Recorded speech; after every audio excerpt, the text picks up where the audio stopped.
బాబు బాబు లేవు. Hello guys, welcome back to our channel. ఈ రోజు వీడియోలో అయితే మనం కొన్ని మూవీ అప్డేట్స్ గురించి అయితే మాట్లాడుకోబోతున్నాం. మొన్న రిలీజ్ అయిన వీడియోలో మొత్తం మాట్లాడలేకపోయాను భయ్యా. ఈ రోజు అయితే ఫుల్ మాట్లాడుకుందాం మనం.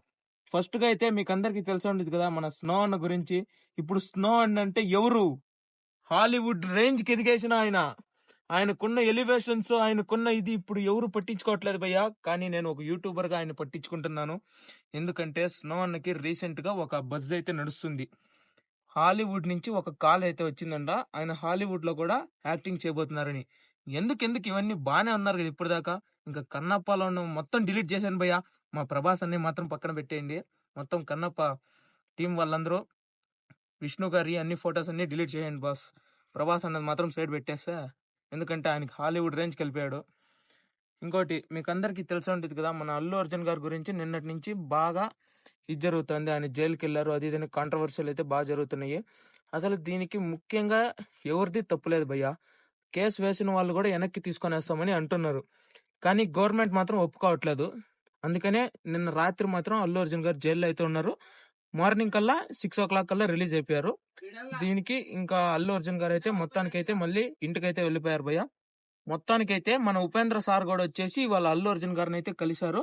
అలాగే ఇంకోటి ఏం చెప్పారంటే, ఉపేంద్ర సార్ వచ్చేసి యుఐ మూవీకి ఆయనే చీఫ్ గెస్ట్ గా రాబోతున్నారంట. ప్రెస్ మీట్ కి వచ్చేసేపటికి మరియు లాంచ్ ఈవెంట్ కి ఆయనే రాబోతున్నారంట. ఇంకోటి మన బిగ్ బాస్ 8 గ్రాండ్ ఫినాలే కూడా అల్లు అర్జున్ గారు రాబోతున్నారని బజ్ అయితే నడుస్తుంది. ఇంకా దీనిపై బిగ్ బాస్ టీం వాళ్ళు వచ్చేసి ఏమీ చెప్పలేదు భయ్య. ఇదే కానీ జరిగితే అల్లు అర్జున్ గారు ఇంకా రేంజ్ అయితే తగ్గేదే లేదు బాస్. ఇంకా చాలా మంది అయితే ఈ రోజు వెళ్ళి కలిసారు భయ్య. ఇంకా లాస్ట్ ఫైనల్ గా వచ్చేసి మీకు అందరికి తెలిసి ఉండేది కదా, మన గేమ్ చేంజర్ మూవీ వచ్చేసి వరల్డ్ వైడ్ గా 13,000 స్క్రీన్స్ అయితే ఇచ్చారు భయ్య. మొత్తానికంటే పుష్ప కన్నా ఎక్కువ స్క్రీన్స్ అయితే ఇచ్చారు. కానీ చాలా మంది అయితే అంటున్నారు పుష్ప మూవీ క్రియేట్ చేసినట్టు హైప్ ని గేమ్ చేంజర్ క్రియేట్ చేయలేకపోతుంది. ఇంకోటి Pushpa movie first day records ని బీట్ కొడుతుందా లేదా అనే దానిపై కూడా చాలా అంటే చాలా డౌట్స్ అయితే ఉన్నాయి. నాకు తెలిసినంత వరకు డే 1 వచ్చేసి 200 crores అయితే పక్కా కొడుతుంది భయ్య.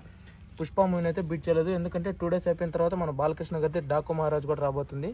ఇది గైస్ ఈ రోజు వీడియో. మీ అందరికీ నేను నచ్చినట్టయితే ప్రతి ఒక్కరు లైక్ చేయండి, సబ్స్క్రైబ్ చేయండి. Thank you for watching. Bye bye.